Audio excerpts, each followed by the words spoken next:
Hello मेरे प्यारे बच्चों, कैसे हो आप सभी लोग और कैसी चल रही है आप सभी लोगों की बोर्ड परीक्षा 2027 की तैयारी। तो देखो, जितने भी बच्चे इस बार 2027 में देने वाले हैं अपना हिंदी का पेपर, तो भाई हम लेकर के आ गए हैं 2027 का एक हिंदी का वायरल मॉडल पेपर। मेरे प्यारे बच्चों, इस मॉडल पेपर को पढ़ करके आप लोग अपनी हिंदी में आराम से 70 में 70 नंबर ला दोगे, है ना, इस बात की गारंटी है। देखो, अगर मैं बात करूँ तो क्या आप लोगों का जो आज का जो कोड रहने वाला है 824 ईएमओ कोड का पेपर रहने वाला है ना। तो मैं आप लोगों को बता दूं कि ये जो पेपर है आप लोगों के लिए वेरी वेरी इंपॉर्टेंट पेपर होने वाला है, वेरी वेरी इंपॉर्टेंट पेपर है। और इस पेपर को आप लोग पूरा का पूरा तैयार कर लो, है ना, पूरा का पूरा भाई। जब आप लोग इस पेपर को तैयार कर लोगे तो मैं गारंटी लेता हूँ कि जब आप लोग भाई एग्जाम सेंटर में बैठोगे तो वहाँ पर आप लोग सारे के सारे प्रश्नों का उत्तर दे दोगे, इस बात का मैं वादा कर सकता हूँ। देखो, पेपर देने जाना सबसे पहले अपना अपना अनुक्रमांक, नाम वगैरह सब कुछ लिख देना। कोड अपना देख लेना, 824 एमओ कोड का पेपर है, पूर्णांक हमारा 70 नंबर का है। समय हमारा 3 घंटे 15 मिनट में आप लोगों को अपना पूरा का पूरा पेपर सॉल्व कर लेना है। 2027 हमारा हिंदी का मॉडल पेपर है। देखो भाई, पेपर देने जाना तो सबसे पहले क्या करना कि 15 मिनट आप लोगों को अपने पेपर को पढ़ना पड़ेगा, है ना। कम से कम मेरे पर बच्चों देखो 15 मिनट तक, 15 मिनट तक आप लोगों को अपना पेपर को पढ़ना पड़ेगा, क्योंकि मेरे पर वो जो आप लोग क्लास 10th में हो और क्लास 10th बार बार नहीं आता है, सिर्फ एक बार इतनी कर्री से पढ़ाई कर दो कि एक बार में ही आप लोगों के 95% नंबर आ जाएं, एक बार में 95% नंबर आ जाए ना। ऐसी तैयारी करो ताकि आप लोग सीधा टॉपर बन जाओ, है ना। तो इसीलिए भाई मैं मॉडल पेपर लेकर के आ गया हूँ ताकि आप लोगों का जो टारगेट है 95% वाला वो पूरा हो जाए, जल्दी से पूरा हो जाए। अब देखो, प्रारंभ के 15 मिनट भाई आप लोगों को अपने पेपर को पढ़ना पड़ेगा, है ना। प्रारंभ के 15 मिनट परीक्षार्थियों को प्रश्न पत्र पढ़ने के लिए निर्धारित हैं। ये सारे के सारे निर्देश इनको पढ़ लेना, सभी प्रश्न करना अनिवार्य है। यह प्रश्न पत्र 2 खंडों, खंड आ तथा खंड बा में विभक्त रहने वाला है। निर्देश नंबर 3 कहता है, खंड आ में 1 अंक के 20 बहुविकल्पी प्रश्न हैं, जिनके उत्तर हमको वही हमारे उत्तर पत्रक पर नीले अथवा काले बॉल पेन कलम से सही विकल्प वाले गोले को पूर्ण रूप से काला करके चिन्हित कर देना है। तो ऐसे से करके आप लोगों को चिन्हित कर देना है। पेपर देने जाओगे भाई, ओएमआर सीट आप लोगों को वहीं पर ही मिलेगी, है ना। जहाँ पेपर देने जाओगे वहीं पर ही आप लोगों को ओएमआर सीट दी जाएगी।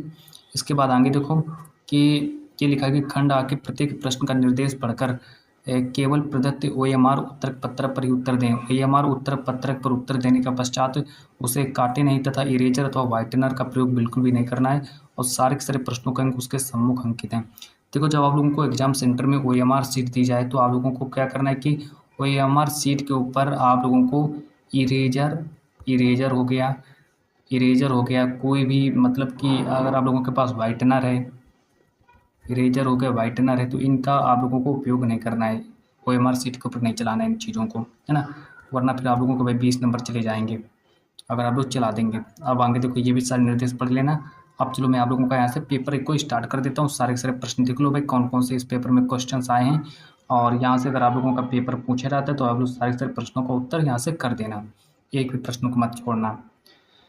यहाँ से आप लोगों का खंड आ बहुविकल्पी प्रश्न हमारा बन जाता है ना। जब आप लोग 15 मिनट पेपर को पढ़ने के बाद फिर आप लोग यहाँ पर आएंगे तो सबसे पहले आप लोगों का यहाँ पर खंड आ स्टार्ट होगा। खंड आ आप लोगों का यहाँ से स्टार्ट होगा, जिसमें से लिखा होगा हमारा 20 क्वेश्चंस पूछा जाएगा। 20 क्वेश्चंस हमारा ऑब्जेक्टिव क्वेश्चंस पूछा जाएगा, जो कि आप लोगों को सारे के सारे एक एक नंबर वाले क्वेश्चंस होंगे। 20 प्रश्न ऑब्जेक्टिव पूछे जाएंगे, है ना, इस बात का याद रखना। चलो भैया आगे देखो, अब मैं बात करता हूँ। इसके बाद अब यहाँ से देखो, हमारा प्रश्न नंबर 1 बनता है। प्रश्न नंबर 1 कहता है कि मित्रता निबंध के लेखक कौन है। 1 नंबर का पेपर में आएगा भाई, मित्रता निबंध के लेखक कौन है। पेपर देने जाओगे भाई, 1 नंबर का क्वेश्चन आएगा, बताइए भाई इसका राइट आंसर क्या हो जाएगा कि मित्रता निबंध के लेखक कौन हो जाएंगे। तो 4 ऑप्शन आप लोगों को दिए जाएंगे। 4 ऑप्शन में से आप लोगों को बिल्कुल बहुत ही अच्छे तरीके से, है ना, ध्यानपूर्वक आप लोगों को इसका आंसर देना है।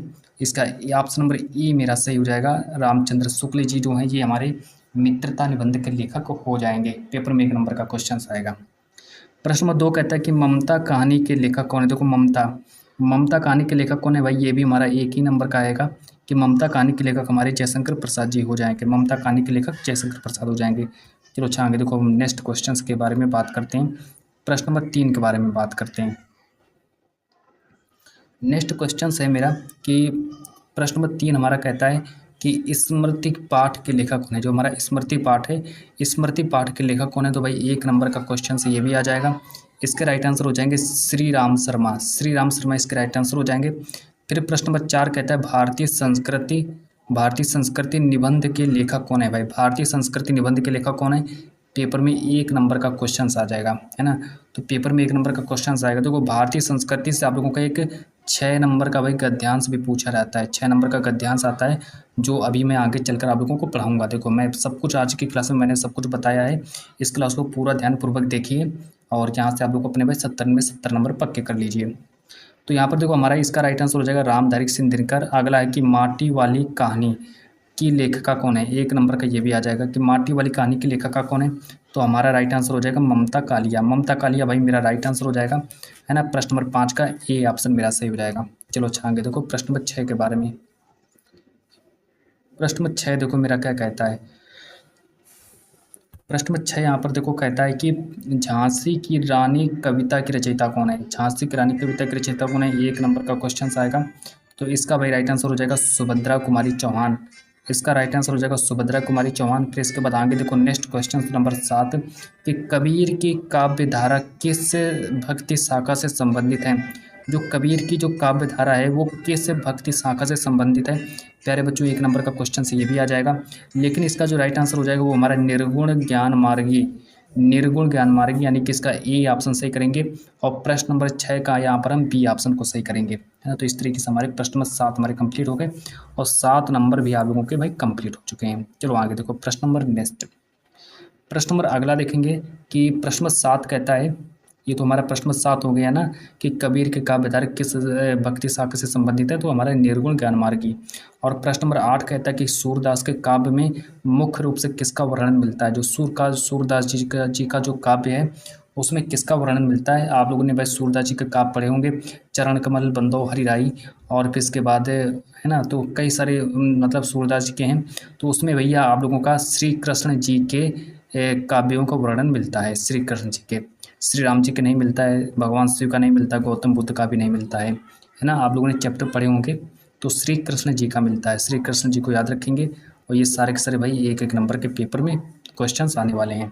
रामचरितमानस के रचयिता कौन है, तो रामचरितमानस के रचयिता हो जाएंगे तुलसीदास। इसका सी ऑप्शन याद रखेंगे। चलो आगे देखो, फिर मैं आगे बात करता हूँ प्रश्न नंबर 10 के बारे में। प्रश्न नंबर 10 यहाँ पर देखो कहता है, प्रश्न नंबर 10 कहता है कि उत्साह कविता के कवि कौन है। हमारी कविता है उत्साह, तो बता दीजिए भाई उत्साह कविता के रचयिता कौन है। 1 नंबर का क्वेश्चन आएगा, इसका राइट आंसर हो जाएगा सूर्यकांत त्रिपाठी निराला। और प्रश्न नंबर 11 कहता है वीर रस का स्थायी भाव क्या होता है। देखो भाई वीर रस का स्थायी भाव क्या होता है, हमारा दिया है वीर रस। भाई वीर रस का स्थायी भाव क्या होता है, पेपर में 1 नंबर का क्वेश्चन आ जाएगा। तो इसका राइट आंसर हो जाएगा उत्साह।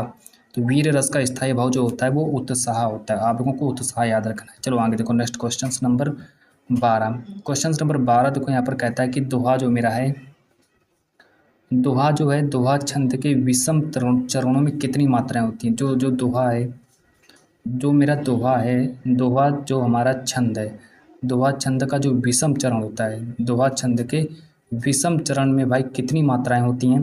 तो प्यारे बच्चों याद रखेंगे दोहा छंद के विषम चरणों में हमारी 13 मात्राएं होती हैं। 13 मात्राएं याद रखेंगे। चलो आगे देखो नेक्स्ट क्वेश्चन नंबर 13 कि मुख चंद्रमा के समान है। मुख जो है भाई किसके समान है, मुख जो है चंद्रमा के समान है। इसमें बता दीजिए भाई कौन सा अलंकार हो जाएगा। मुख चंद्रमा के समान इसमें कौन सा अलंकार हो जाएगा, पेपर में 1 नंबर का क्वेश्चन आएगा। तो इसमें मेरा भाई उपमा अलंकार हो जाएगा। मुख जो है चंद्रमा के समान है, तो इसमें मेरा उपमा अलंकार हो जाएगा। प्रश्न नंबर 14 कहता है कि राजपुत्र में कौन सा समास है। पेपर में 1 नंबर का क्वेश्चन आ जाएगा कि राजपुत्र में कौन सा समास है। तो भाई राजपुत्र में हमारा तत्पुरुष समास हो जाएगा। तत्पुरुष समास मेरे प्यारे बच्चों याद रखेंगे। प्रश्न नंबर 14 का हमारा बी ऑप्शन सही हो जाएगा। प्रश्न नंबर 13 का हमारा बी ऑप्शन सही हो जाएगा और प्रश्न नंबर 12 का मेरा बी ऑप्शन सही हो जाएगा। चलो आगे देखो, फिर मैं आगे आप लोगों को ले चलता हूँ प्रश्न नंबर 15 की ओर। प्रश्न नंबर 15 देखेंगे। प्रश्न नंबर 15 यहाँ पर कहता है कि सूर्य का पर्यायवाची शब्द क्या होता है। सूर्य का पर्यायवाची शब्द क्या होता है, पेपर में 1 नंबर का क्वेश्चन आएगा कि सूर्य का पर्यायवाची शब्द क्या होता है। तो चलिए भाई बात करते हैं सूर्य का पर्यायवाची शब्द क्या होता है। 4 ऑप्शन देखेंगे, 4 ऑप्शन में से हमारा राइट आंसर हो जाएगा रवि जो होता है मेरा, रवि। रवि जो होता है भाई सूर्य का पर्यायवाची शब्द होता है। 1 नंबर का क्वेश्चन आएगा। फिर आगे देखो कि राम ने पत्र लिखा, वाक्य में कौन सा वाच्य है। राम ने पत्र लिखा भाई, इसमें बता दीजिए कौन सा वाच्य है। तो इसमें मेरा जो वाच्य है वो हमारा कर्तवाच्य हो जाएगा। राम ने पत्र लिखा, इसमें कर्तवाच्य हो जाएगा। पेपर में 1 नंबर का क्वेश्चन आएगा। प्रश्न नंबर 17 कहता है कि जो लड़का दौड़ रहा है वही मेरा भाई है। इसमें बता दीजिए कौन सा वाक्य है ना? क्योंकि भाई देखो जब दो लोग मिलते हैं, तो वहाँ पर मेरा मिश्र वाक्य हो जाता है। जहाँ पर दो लोग मिलते हैं उसको मिश्र वाक्य कहते हैं। मिश्र का मतलब ये होता है भाई जहाँ दो लोग मिल रहे हों वो हमारा मिश्र वाक्य हो जाता है। यहाँ पर देखो जो लड़का दौड़ रहा है वही मेरा भाई है ना? तो यहाँ पर एक लड़का ये है, एक लड़का ये, इसका संबंध बता रहा है कि यह मेरा भाई है। जहाँ दो लोग भाई मिल रहे हैं वो मेरा मिश्र वाक्य हो जाएगा। तो इसीलिए भाई हमारा यहाँ पर सी ऑप्शन मेरा सही हो जाएगा। प्रश्न नंबर 17 का सी ऑप्शन सही करेंगे। चलो आगे देखो प्रश्न नंबर 18। प्रश्न नंबर 18 कहता है कि राम राम विद्यालयम गच्छति। राम विद्यालयम गच्छति में राम कौन सी विभक्ति है? राम में भाई कौन सी विभक्ति है बता दीजिए। पेपर में 1 नंबर का क्वेश्चन आएगा। तो इसमें हमारी भाई प्रथम विभक्ति है। प्रथम विभक्ति याद रखेंगे, प्रथम विभक्ति हो जाएगी। चलो आगे देखो भाई प्रश्न नंबर 19। प्रश्न नंबर 19 को देखेंगे। प्रश्न नंबर 19 यहाँ पर देखो कहता है कि रमेण पुस्तकम पठ्यते।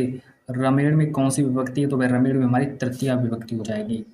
तो इस तरीके के भाई क्वेश्चंस आते हैं आप लोगों के पेपर में और ये हमारा 1 नंबर का आएगा। और एक क्वेश्चन आप लोगों का तत्सम शब्द कौन सा है बताइए। एक तत्सम से आएगा प्रश्न कि इसमें से कौन सा शब्द तत्सम हो जाएगा। पेपर में 1 नंबर का क्वेश्चन आएगा। तो इसमें भाई हमारा जो अग्नि शब्द है, अग्नि हमारा तत्सम रूप हो जाएगा। तो ये हमारे भाई 20 नंबर पक्के हुए। 20 क्वेश्चन मैंने आप लोगों को सॉल्व करा दिए। अब आगे देखो, अब मैं आगे बात करता हूँ। अब आप लोगों के एग्जाम में भाई 6 नंबर का गद्यांश आएगा। 6 नंबर का भाई गद्यांश आएगा। देखो यहाँ पर पढ़ते हैं पहले इसको कि निम्नलिखित गद्यांश पर आधारित 3 प्रश्नों के उत्तर दीजिए। 3 प्रश्न पूछे जाएंगे और तीनों के तीनों प्रश्न 2-2 नंबर के होंगे, यानी कि 6 नंबर का आप लोगों का गद्यांश भी पूछा जाएगा, है ना? तो 6 नंबर का गद्यांश पूछा जाएगा। चलो इसको भाई पहले पढ़ते हैं। पूरा का पूरा पेयर बच्चों मैं सॉल्व करवाने वाला हूँ, पूरा मैं सॉल्व करवाऊंगा क्योंकि भाई आप लोगों का गद्यांश हो सकता है यही वाला का पूछ लिया जाए तो आप लोगों का भाई 6 नंबर पक्का हो जाएगा। आप लोगों को मैं ट्रिक भी बताऊंगा कि किस ट्रिक के साथ आप लोगों को इसको सॉल्व करना है ना?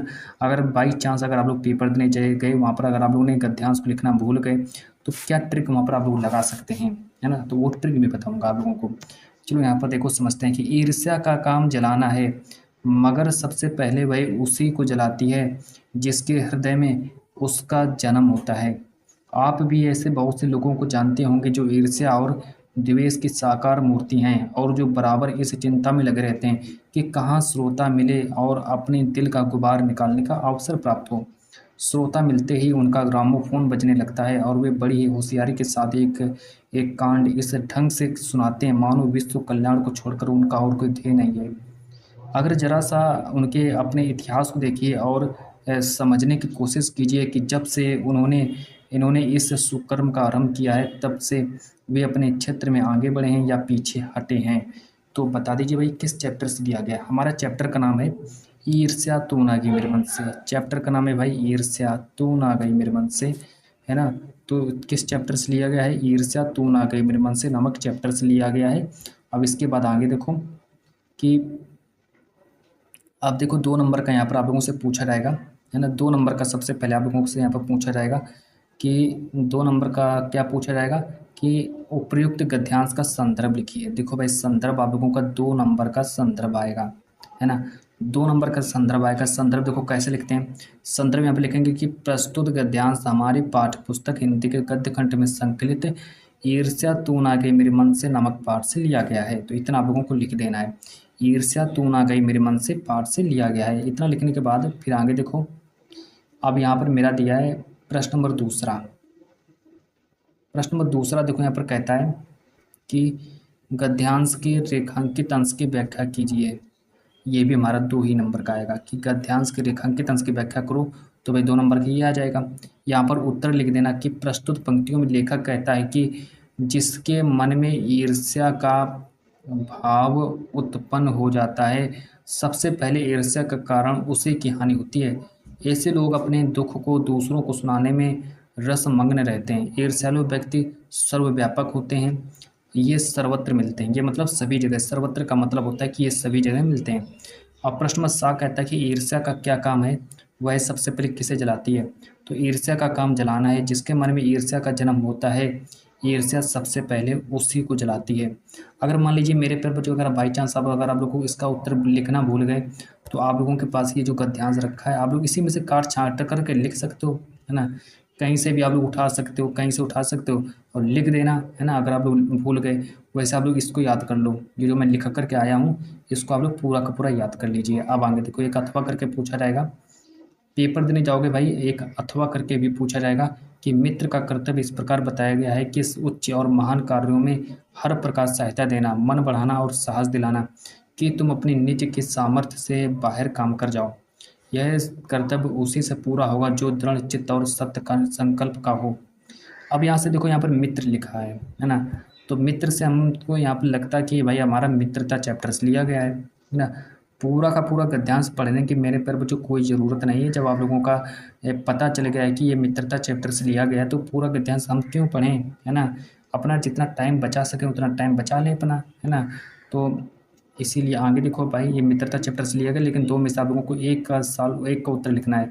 कई बच्चे क्या करते हैं भाई, दोनों को सॉल्व कर देते हैं, लेकिन दोनों को नहीं, एक को सॉल्व करना है। एक को सॉल्व करना है भाई, इस बात को याद रखना।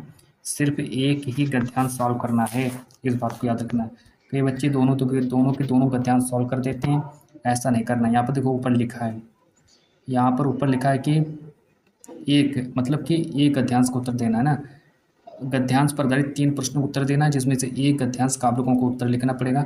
अब चलो भाई सीधे देखो, चाहे ऊपर वाला सॉल्व करो चाहे नीचे वाला सॉल्व करो। अब आगे देखो, अब ये हमारा यहाँ से पूछ लिया जाता है पद्यांश, है ना। तो 6 नंबर का भाई गद्यांश आता है, 6 नंबर का पद्यांश आता है, 12 नंबर का हमारा ये बन जाता है। देखो यहाँ पर पूछा गया है, यहाँ पर देखो क्या कहा गया है, इसको पहले पढ़ेंगे कि दिए गए पद्यांश पर आधारित 3 प्रश्नों को उत्तर दीजिए। 3 इंटू 2 बराबर 6 नंबर का आएगा कि अतुलनीय जिनके प्रताप का साक्षी है, प्रत्यक्ष दिवाकर घूम घूम कर देख चुका है, जिनकी निर्मल कीर्ति मिसाकर देख चुके हैं, जिनका वैभव ये नभ के अनंत तारागण अगणित बार सुन चुका है, नभ जिनका विजय घोष रण गर्जन। इसके बाद यहाँ पर भाई आप लोग अपना संदर्भ लिख देना। संदर्भ देखो कि प्रस्तुत पद्यांश राम नरेश त्रिपाठी द्वारा रचित स्वदेश प्रेम से लिया गया है। इतना लिखने के बाद फिर यहाँ पर रेखांकित अंश की व्याख्या कर देना। रेखांकित अंश की व्याख्या में लिखना कि आकाश के नक्षत्र भारत के अतुल वैभव के साक्षी हैं और गरजती हुई लहरों द्वारा समुद्र इसके जयघोष सुनने का साक्षी है। तो ये हमारा भाई 2 नंबर का ये आएगा, और 2 नंबर हमको ये देकर जाएगा, और 2 नंबर हमको नीचे वाला जो क्वेश्चन से मेरा ये वाला, ये देखो, ये जो है क्वेश्चन से मेरा नीचे वाला, ये भी हमारा 2 नंबर देकर जाएगा कि उपयुक्त पद्यांश में किसकी महिमा का वर्णन किया गया है। तो भाई इसमें उपयुक्त पद्यांश में भारत की महिमा का वर्णन किया गया है। फिर हमारा ये कहता है कि उपयुक्त पंक्ति में कौन सा रस है, तो भाई इसमें हमारा वीर रस हो जाएगा, वीर रस हो जाएगा, जिसको राम नरेश त्रिपाठी जी ने लिखा था। तो इतना आप लोगों को भाई करना है। ये मैंने आप लोगों को गद्यांश और पद्यांश बता दिए जो आप लोगों के पेपर में पूछा गया था। अब मैं यहाँ पर देखो अथवा करके दिया गया है कि अथवा करके लिखा है कि विश्वत रेखा का वासी जो जीता है, नित हाँफ हाँफ कर रखता है अनुराग अलौकिक, यह भी अपनी मातृभूमि पर। ध्रुववासी जो हिम में तम में भी जी लेता है कांप कांप कर, वह भी अपनी मातृभूमि पर कर लेता है प्राण न्यौछावर। इस पर 3 प्रश्न पूछे जाएंगे जो कि यहाँ पर दिए गए हैं। इस पर 3 प्रश्न देखो कौन कौन से दिए गए हैं कि प्रस्तुत पद्यांश का संदर्भ लिखिए, रेखांकित अंश की व्याख्या करो। 2 प्रश्न ये दिए गए, लेकिन आप लोगों को मैंने ऊपर वाला सॉल्व करा दिया, तो आप लोग ऊपर वाला ही सॉल्व करना।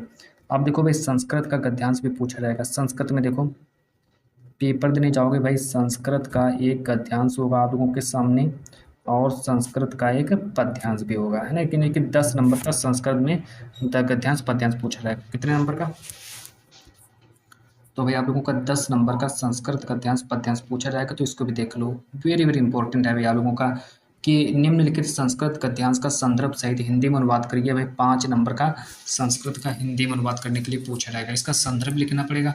जब हमको भाई यहाँ पे देखो संदर्भ लिखेंगे, तो ये जो संदर्भ है मेरा 2 नंबर का संदर्भ और 3 नंबर का हमारा निबंध पूछा है, निबंध नहीं 3 नंबर का हिंदी में अनुवाद करने के लिए कहा जाएगा। चलो भाई स्टार्ट करते हैं इसको। सबसे पहले इसको पढ़ेंगे कि इयम नगरी विविध धर्माणाम संगम स्थली, महात्मा बुद्ध तीर्थंकर पार्श्वनाथ शंकराचार्य कबीर गोस्वामी तुलसीदास अन्य च वैभव महात्मान अत्रागत स्वीयान विचारयान प्रसारयन न केवलम दर्शने साहित्य धर्म्यापितु कला क्षेत्रेपि इयम नगरी विविधानां कलानां शिल्पानां च कृत्यं कृते लोके विस्तृता अत्रत्य कौशे साटिका देशे देशे सर्वत्र प्रांते। और इसको पढ़ने के बाद फिर भाई हमको क्या करना है कि इसका हमको हिंदी में अनुवाद करना है। सबसे पहले हमको ये पता होना चाहिए कि हमारा किस चैप्टर से लिया गया है। यहाँ पर हेडिंग डालना संदर्भ, और संदर्भ में लिखना स्टार्ट करना कि प्रस्तुत अवतरण हमारी पाठ्य पुस्तक हिंदी के संस्कृत खंड के अंतर्गत वाराणसी नामक पाठ से लिया गया है। इतना सब कुछ करने के बाद फिर आगे देखो, आगे फिर हम आप लोगों को ले चलते हैं। फिर आप लोगों को यहाँ पर देखो करना है हिंदी में अनुवाद। यहाँ पर हेडिंग डालनी है हिंदी में अनुवाद कि यह नगरी अनेक धर्मों के मिलन का स्थान है। महात्मा बुद्ध, तीर्थंकर, पार्श्वनाथ, शंकराचार्य, कबीर गोस्वामी, तुलसीदास तथा अन्य बहुत महात्माओं ने यहाँ पर आकर अपने विचारों को फैलाया। इसका भी आप लोग स्क्रीनशॉट कर लो, है ना। इसका आप लोग स्क्रीनशॉट कर लो और इसको पूरा याद कर लो। जैसे मैंने लिखाया है बिल्कुल सेम ऐसे ही लिख देना, है ना। ऐसे ही लिख देना कि यह नगरी ने धर्मों के मिलन का स्थान है। महात्मा बुद्ध, तीर्थंकर, पार्श्वनाथ, शंकराचार्य, कबीर गोस्वामी, तुलसीदास तथा अन्य बहुत महात्माओं ने यहाँ पर आकर अपने विचारों को फैलाया। केवल दर्शन, साहित्य और धर्म में ही नहीं बल्कि कला क्षेत्र में भी यह नगरी अनेक कलाओं और शिल्पों के लिए लोक में प्रसिद्ध है। यहाँ की बनी हुई रेशमी साड़ियाँ देश विदेश में सब जगह पसंद की जाती हैं। यहाँ की पत्थर की मूर्तियाँ प्रसिद्ध हैं। यह अपनी प्राचीन परंपराओं का अभी भी पालन करती है। कवियों ने इसका वर्णन अपनी कविताओं में किया है। जहाँ मरना भी कल्याणकारी है, जहाँ भस्म भी आभूषण है, जहाँ कौपीन भी रेशमी साड़ियाँ होती हैं, उस काशी को किससे मापा जा सकता है, अर्थात ये किससे तुलना की जा सकती है। तो ये हमारा पूरा भाई हिंदी में अनुवाद हो गया और इसको आप लोग पूरा तैयार कर लो। फिर एक अथवा करके पूछा गया है।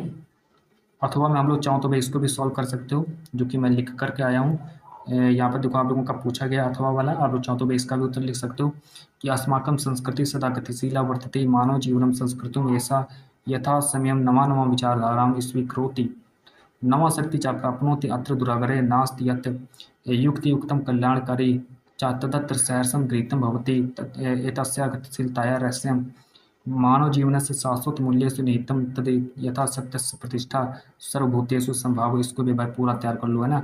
चाहो तो आप लोग ऊपर वाला सॉल्व करो या फिर नीचे वाला सॉल्व करो, लेकिन आप लोगों को एक ही सॉल्व करना है। इस बात को याद रखना, सिर्फ एक ही सॉल्व करना है, चाहे ऊपर वाला सॉल्व करो चाहे नीचे वाला सॉल्व करो। इसके बाद आगे देखो, यहाँ पर क्वेश्चन नंबर 4 के बारे में बात करते हैं। क्वेश्चन नंबर 4 कहता है कि निम्नलिखित में से दिए गए संस्कृत पद्यांश का संदर्भ सहित हिंदी में अनुवाद करो। तो भाई संस्कृत पद्यांश का हिंदी में अनुवाद करने के लिए 5 नंबर का पूछा जाएगा, है ना।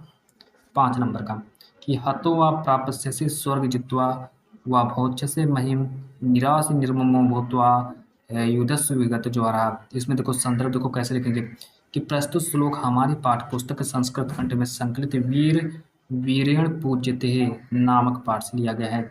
इसका यहाँ पर हिंदी में अनुवाद लिख देना कि युद्ध में मारे गए तो तुम स्वर्ग को प्राप्त करोगे और जीत गए तो पृथ्वी को भोगोगे, अतः तुम इच्छा रहित, ममता रहित और दुख रहित होकर युद्ध करो। फिर एक अथवा करके पूछा जाएगा। अथवा में देखो कौन सा पूछा जाएगा, है ना, कि अगर आप लोगों को पहले वाले का उत्तर नहीं याद है तो भाई आप लोग इसका भी उत्तर लिख सकते हो कि सर्वे भवन्तु सुखिनः सर्वे सन्तु निरामयाः सर्वे भद्राणि पश्यन्तु मा कश्चित् दुःखभाग् भवेत्। तो 2 में से आप लोगों को एक का उत्तर करना पड़ेगा। अब देखो एक खंड काव्य आएगा। खंड काव्य भाई जो है आप लोगों को अपने टीचर से पूछ लेना, जहाँ जिस जिले से आप लोग जिस जिले से हों भाई, आप लोग जिस जिले से हों वहाँ से आप लोग अपना पूछ लेना, तो खंड काव्य आप लोगों को मिल जाएगा। 3 नंबर का खंड काव्य आएगा कि अपने पठित खंड काव्य के आधार पर दिए गए प्रश्नों में से किसी एक प्रश्न का उत्तर दीजिए। तो 3 नंबर का खंड काव्य आएगा आप लोगों को एग्जाम में। तो खंड काव्य आपका आप लोग स्क्रीनशॉट ले लो। फिर मैं आगे चलता हूँ प्रश्न में, क्वेश्चन नंबर 6 की ओर। ये देखो सारे खंड काव्य आप लोगों को एग्जाम में पूछे गए हैं, सारे खंड काव्य।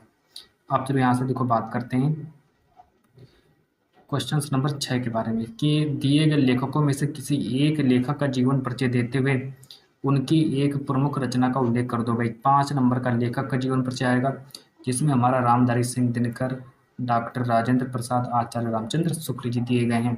इतने हमारे जीवन परिचय दिए गए हैं। तो प्रश्न में कहा गया है कि किसी एक लेखक का जीवन परिचय देते हुए उनकी एक प्रमुख रचना का उल्लेख कर दो। चलो भैया हम लोगों को डॉक्टर राजेंद्र प्रसाद जी का जीवन परिचय लिख करके बता देते हैं कि डॉक्टर राजेंद्र प्रसाद जी का जीवन परिचय कैसे लिखते हैं। चलो यहाँ पर हेडिंग डालेंगे डॉक्टर राजेंद्र प्रसाद और इनके जीवन परिचय लिखना स्टार्ट करेंगे।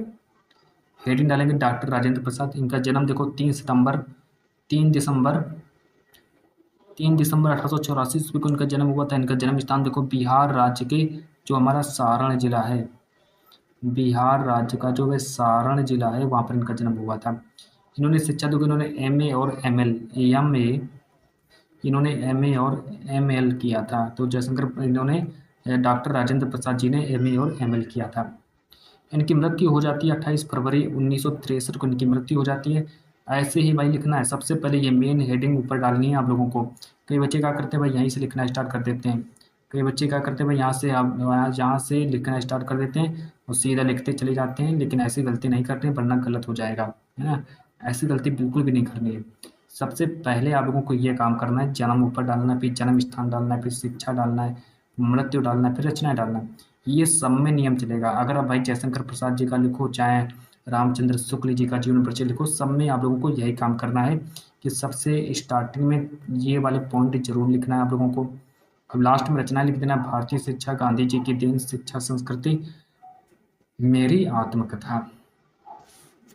चलो अच्छा भाई, अब यहाँ से अब जो मेरी हेडिंग पड़ेगी, अब मेरी हेडिंग पड़ेगी जीवन परिचय वाली, है ना। अब यहाँ से हेडिंग डालेंगे जीवन परिचय वाली कि डॉक्टर राजेंद्र प्रसाद जी का जन्म बिहार राज्य के सारण जिले के जीरादेई नामक स्थान ग्राम में, एक जीरादेई नामक गांव पड़ता है, जीरादेई नामक गांव में। और फिर इसके बाद अगर हम आगे बात करें तो 3 दिसंबर 1884 ईस्वी को उनका जन्म हुआ था, है ना। तो भाई इतना याद रखना कि जीरादेई नामक स्थान पर इनका जन्म हुआ था और 3 दिसंबर 1884 ईस्वी को हुआ था इनका जन्म। डॉक्टर राजेंद्र प्रसाद जी ने इंट्रेंस और एमए तक की फारसी पढ़ी, है ना। तो इन्होंने देखो इंट्रेंस और एमए तक इन्होंने फारसी पढ़ी। कोलकाता विश्वविद्यालय से इन्होंने एमए और एमएल की परीक्षा उत्तीर्ण की। जो हमारा कोलकाता विश्वविद्यालय है, तो कोलकाता विश्वविद्यालय से इन्होंने भाई एमए और एमएल की परीक्षा उत्तीर्ण की थी। मेधावी छात्र होने के कारण कारण दोनों परीक्षाओं में प्रथम स्थान पर प्रथम स्थान प्राप्त किया। मुजफ्फरपुर में कुछ दिन तक एक कॉलेज में अध्यापन करने के पश्चात इन्होंने 1920 ईस्वी तक कोलकाता तथा पटना हाईकोर्ट में वकालत भी की। बाद में महात्मा गांधी के विचारों से प्रभावित होने के कारण 1920 ईस्वी में वकालत छोड़कर देश सेवा में लग गए। भारत के प्रथम राष्ट्रपति का गौरव प्राप्त कर 28 फरवरी 1963 ईस्वी को ये परलोकवासी हो गए। और लास्ट में वह रचनाएं लिख देना, खादी का अर्थशास्त्र और मेरी यूरोप यात्रा। तो इतना सब कुछ भाई आप लोगों को कर देना है। चलो अब यहाँ से देखो बात करते हैं। अब यहाँ से आप लोगों को एक क्या पूछा जाएगा कि दिए गए कवियों में से किसी एक कवि का जीवन परिचय देते हुए उनकी पूर्व रचना को उल्लेख कर दो भाई। 5 नंबर का कवि का जीवन परिचय आएगा, ये हमारा तुलसीदास लिखा है ना। सूरदास, महादेवी वर्मा, तुलसीदास। अब इसमें आज पर हम आप लोगों को तुलसीदास जी का जीवन परिचय लिखा देते हैं। तुलसीदास जी का देखो जीवन परिचय कैसे लिखते हैं। हेडिंग डालेंगे तुलसीदास। देखो भाई पॉइंट पे लिख देंगे, जन्म, जन्म स्थान, माता का नाम, पिता का नाम, गुरु कौन थे, पत्नी कौन थी, रचनाएं क्या थी, तो सब कुछ पहले ही हेडिंग पढ़नी है। तो जन्म इनका 1532 ईस्वी में हुआ था। जन्म स्थान देखो राजापुर, चित्रकूट, उत्तर प्रदेश। माता का नाम तुलसी, पिता का नाम आत्माराम दुबे, गुरु नरहरिदास, पत्नी इनकी रत्नावली थी और रामचरितमानस, कवितावली, गीतावली, विनय पत्रिका इनकी रचनाएं हो गई। अब आगे देखो, अब यहाँ से जो मेरी हेडिंग पड़ेगी वो हमारा जीवन परिचय वाली हेडिंग पड़ेगी कि जीवन परिचय लिखेंगे कि तुलसीदास जी का जन्म चित्रकूट जिले के राजापुर नामक गाँव में सन 1532 ईस्वी में हुआ था। इनके पिता का नाम आत्माराम दुबे और माता का नाम तुलसी था। अभुक्त मूल नक्षत्र में जन्म होने के कारण इनके माता पिता ने इनको त्याग दिया था। स्वामी नरहरिदास ने इनका पालन पोषण किया। काशी के शेष सनातन नामक विद्वान ने इन्हें वेदों, पुराणों आदि ग्रंथों का ज्ञान कराया था। इनका विवाह दीनबंधु पाठक की कन्या रत्नावली से हुआ था। इनका जीवन काशी, अयोध्या और चित्रकूट में अधिक बीता। इनकी मृत्यु काशी घाट पर सन 1623 ईस्वी में हो जाती है। इनकी रचनाएं देख लो, रामचरितमानस, दोहावली, विनय पत्रिका। और भाई आप लोगों को एक श्लोक याद कर लेना है। श्लोक जो है हमारा 2 नंबर का श्लोक आएगा। तो श्लोक भाई आप लोगों को जरूर तैयार करना है। श्लोक और एक पत्र लेखन, है ना। एक श्लोक, एक पत्र लेखन, 4 नंबर का पत्र लेखन, 2 नंबर का श्लोक। और फिर इसके बाद आगे देखो, इसके बाद आगे फिर हमारा 2 प्रश्न संस्कृत के भी पूछे जाएंगे। संस्कृत के भाई 2 प्रश्न पूछे जाएंगे। यहाँ पर किन्हीं 2 प्रश्नों के संस्कृत का उत्तर दीजिए।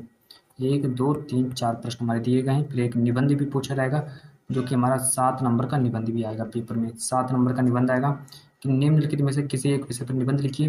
पर्यावरण प्रदूषण, कारण एवं निवारण, विज्ञान अभिशाप वरदान, वृक्षारोपण का महत्व, जनसंख्या वृद्धि। तो 7 नंबर का आप लोगों का भाई एक निबंध आएगा, तो निबंध को जरूर तैयार करिए। तो यहाँ से भाई आप लोगों की क्लास समाप्त होती है और मिलते हैं हम नेक्स्ट वीडियो के साथ।